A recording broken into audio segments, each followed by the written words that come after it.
Bismillahirrahmanirrahim. Assalamualaikum warahmatullahi wabarakatuh. Alhamdulillah wa bihi nasta'in ala umuri dunya waddin. Assalatu wassalamu ala asyrafil anbiya wal mursalin wa ala alihi wa sahbihi ajma'in. Amma ba'd. Ayya shaimin wa shaimat, sahabat-sahabat Mina yang sama-sama mengharap ridho ampunan keberkahan dari Allah Subhanahu wa taala. Di antara kita mungkin sebagian sudah berumah tangga atau yang sedang merencanakan berumah tangga. Kali ini kita akan membicarakan desain rumah tangga Ramadan. Nah, kalau desain rumah tangga biasa ya mendesain ruang tamu, ruang halaman, terus atapnya seperti apa, itu desain fisik. Sekarang kita bagaimana mencoba mendesain sepanjang rumah tangga, sepanjang Ramadan ini bagi keluarga-keluarga muslim. Sebagai gambaran, ini ilustrasi aja dulu ya. Ada sebuah keluarga yang ada dua tetangga lah di apartemen ya. Satu blok itu ya cukup mewah lah. Itu musik tiap hari, lampu nyala tiap menit, hampir tidak pernah ada berhenti-berhentinya. Kesibukan sana sini, tapi yang didapat hatinya nggak pada tenang, kadang sering cekcok. Ini gambaran aja.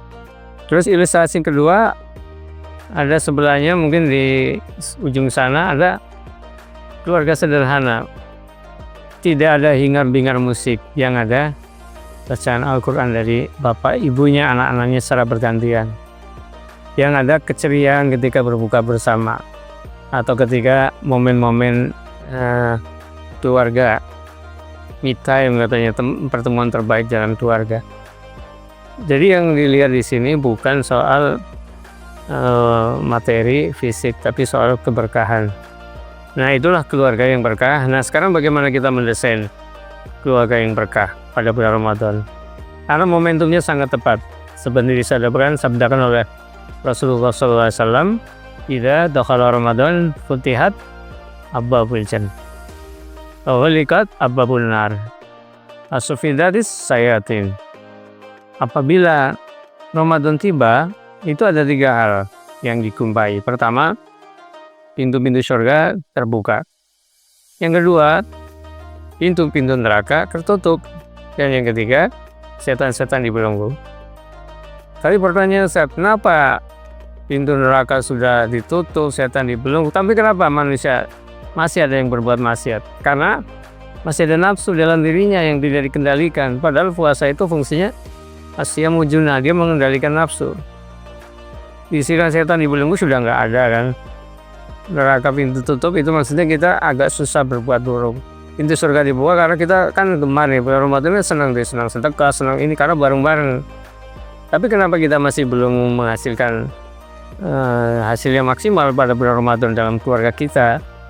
Kita fungsinya keluarga, bukan pribadi. Kalau pribadi ya itu jelas. Nah, sekarang kita coba bagaimana istilahnya blueprintnya seperti apa menciptakan desain keluarga sepanjang Ramadan ini. Paling tidak ada beberapa hal nih. Yang pertama, jadikan niat bersama satu keluarga. Kumpulkan waktu. Saya juga akan kumpulkan waktu yang keluarga. Ayo besok atau minggu besok yang jauh bisa pakai Zoom ya, pakai video call kan bisa. Nanti minggu besok ini keluarga kita akan memasuki bulan suci Ramadan. Ayo kakak, adik, sebutin nama satu-satu kita. Kira-kira apa yang ini programnya Ramadan family-nya apa? Sisi keluarga Ramadannya seperti apa? Abi, saya mau menyelesaikan 1 kali hatam, oke. Ada yang kecil yang mau sekolah, tapi saya mau selesai 1 kali, oke. Itu ada untuk membersamai niat. Bakal sendiri-sendiri kan kadang-kadang berat. Jadi desain pertama dimulai dari niat dan komunikasi. Komunikasikan sehingga merasakan bersama, tidak harus satu waktu, tapi bisa di tempat yang lain. Saling mengingatkan. Apalagi soal sholat ini kan Allah sudah mengingatkan, wa'mur ahlaka bis-sholat wastabir 'alaiha. Coba arahkan, perintahkan keluargamu untuk sholat dan bersabar dalam menunaikannya, sabar dalam menasihati, sabar dari mendidik, mengawas. Surat Toha 132. Jadi yang pertama, keteladanan, kemudian niat, keteladanan. Desain rumah tangga Ramadan tanpa komitmen bersama itu hanya wacana. Jadi harus komitmen bersama.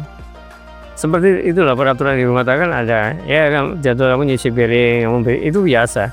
Nah sekarang bagaimana kalau di Ramadan itu kita coba ada semacam rapat Ramadan kurang lebih begitu ya, tapi tidak formal-formal amat, dia dibikin ya mungkin di kedai atau di restoran di mana yang tidak berlebihan tentunya. Nah, misalnya tentang yo nih anak ini kan ini waktunya Ramadan, nanti dikurangi ya handphonenya. Ini nanti kita nggak dapat maksimal Ramadan. Itu contoh sederhana.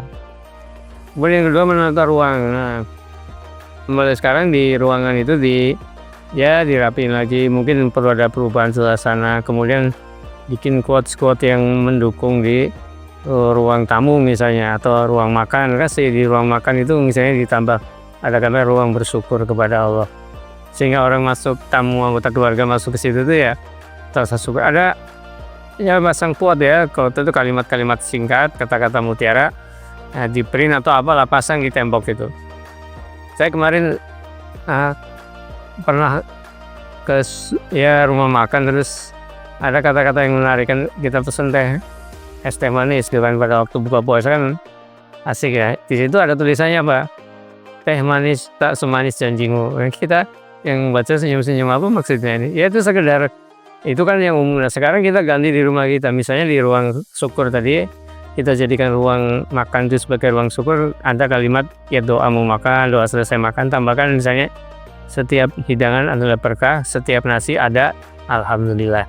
Ini contoh-contoh sederhana, kelihatannya sepele, tapi itu ada makna yang bisa ya terbaca oleh keluarga. Ya, itu diantaranya desain kemudian dalam perbincangan saat buka bersama atau sahur sambil ya disampaikan, ngomong lah, bicara gimana kakak sekolahnya, gimana abang kerjanya kemarin. Itu diantaranya. Tidak harus mewah, cukup dengan kurma karena itu udah cukup lumayan. Nah, kemudian desain ruang keluarga, tadi ruang makan, ada ruang keluarga ketika ya di situ ada TV segala macam. Dan sekarang mulai didesain, dijadikan seperti pesantren Ramadan yang ada di rumah. Nah mulailah di situ ada sajadah, bukan Quran, buku-buku. Nah ini buku-buku literasi keagamaan tentang Masjidil Aqsa, tentang apa yang kira-kira orang itu masuk ke ruang keluarga itu serasa masuk ke musola atau tempat literasi keilmuan.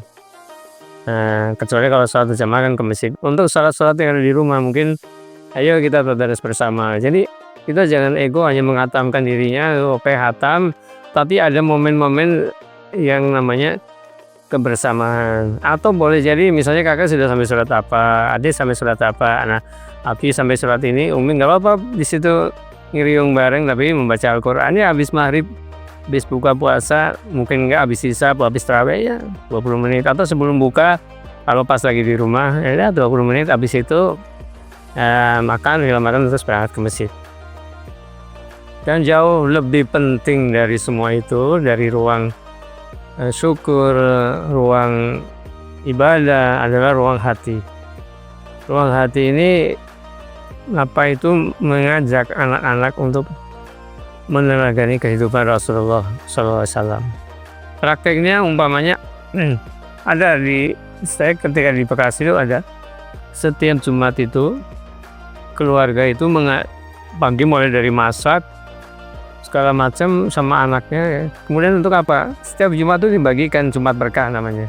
Ya cari itu orang-orang tunawisma di pinggir bandar jalan ya, walaupun hanya mungkin 20 kotak, 30 kotak, tapi anaknya diajak. Ini ruang hati, keteladanan. Bikin di rumah ada kotak untuk rumah sakit ibu dan anak di Palestina misalnya.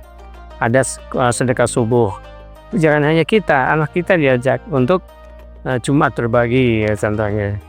Nah ini karena dengan hal-hal ini maka insya Allah desain rumah tangga kita di bulan Ramadan ini akan menjadi desain kebaikan.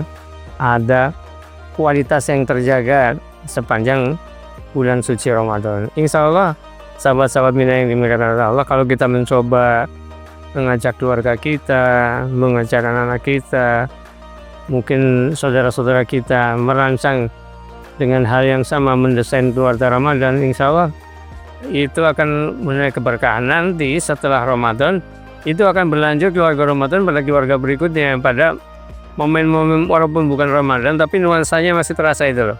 Ya masih tetap ada khataman Qur'annya, masih ada makan bersama, masih ada lantunan Al-Quran dari masing-masing. Insya Allah kalau itu kita laksanakan bersama akan menjadi Ramadan terbaik tahun ini, bukan hanya buat kita masing-masing tapi untuk keluarga kita. Kata kuncinya, jadikan keluarga kita sebagai benteng terbaik. Memang tidak ada keluarga yang sempurna, tetapi semua tidak akan sempurna tanpa keluarga. Apalagi keluarga Ramadan, keluarga yang paling sempurna, keluarga yang kita damba-dambakan. Dan itu bisa kita usahakan pada bulan suci Ramadan ini. Mudah-mudahan Allah menjadikan keluarga kita keluarga Ramadan, keluarga yang cinta kepada amalia Ramadan, dan berlanjut pada bulan-bulan berikutnya. Amin ya rabbal alamin.